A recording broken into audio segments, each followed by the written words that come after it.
Le Forum économique et humanitaire Russie-Afrique est un rendez-vous qui vise à dessiner l'avenir d'une coopération fructueuse. Ce sommet de Saint-Pétersbourg offre l'opportunité aux dirigeants africains de nouer des contacts pour un développement harmonieux et durable.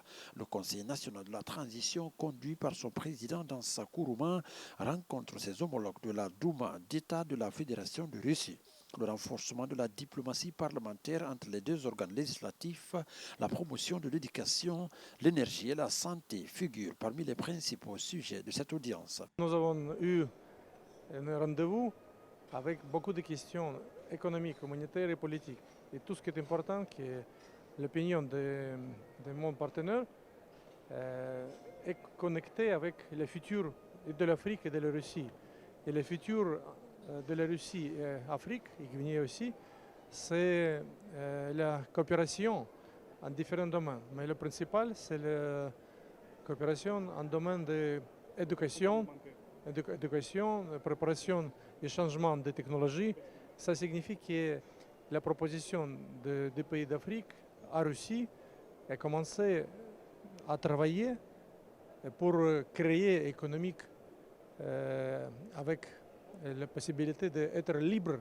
Le séjour des pays africains, c'est aussi le modèle quand les pays africains sont vrais partenaires des différents pays. Donc c'est le paix multilatéral.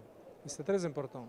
Déjà, pour aller vite dans ce partenariat fécond, un groupe d'amitié est déjà initié pour matérialiser cette ambition. Cette autre rencontre entre les deux institutions marque un élan diplomatique parlementaire qui devrait aboutir à la redynamisation des liens d'amitié et de coopération. Nous avons franchi un grand pas et le fait d'aller à la matérialisation par la négociation et la signature d'un accord cadre de coopération entre nos deux parlements, mais l'engagement aussi de la Douma a impliqué le gouvernement de la Fédération de Russie dans cette discussion pour que les ministères, les domaines et les régions les plus pertinents soient impliqués dans la redéfinition d'un nouveau cadre de partenariat économique et humanitaire avec l'Afrique, notamment la Guinée. Et nous avons décidé de joindre la parole à l'acte ou de l'acte à la parole. Et nous allons désigner en Guinée des interlocuteurs du CNT qui vont préparer une mission de haut niveau de la Russie qui visitera la Guinée.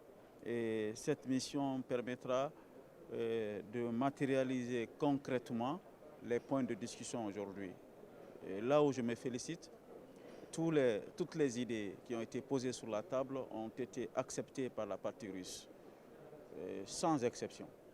Alors, il s'agit maintenant de travailler ensemble pour mettre ça en place et de paraffer un accord de coopération entre le Parlement guinéen et la Douma d'État, qui impliquera ou qui prendra en compte les différents domaines de coopération dans le domaine de l'éducation, dans le domaine de la technologie, le transfert de technologie, dans le domaine des mines et surtout dans le domaine de l'agriculture.